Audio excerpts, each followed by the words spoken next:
アメリカのトランプ大統領が中南米コロンビアに対し極めて強い警告を発していたことが分かりました。トランプ大統領はコロンビア政府についてコカインを作りアメリカに売る病的な男が国を動かしている。彼はもう長くは続かないと述べたとされ、麻薬問題をめぐり強硬な姿勢を鮮明にしています。発言は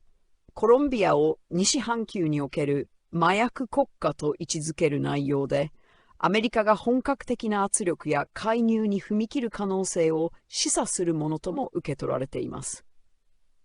アメリカはこれまでもコロンビアを主要なコカイン供給源として問題視してきましたが、今回の発言は従来よりも踏み込んだ表現となっています。今後、外交・経済制裁、さらに治安・麻薬対策を名目とした軍事的関与に発展するのか、国際社会の注目が集います。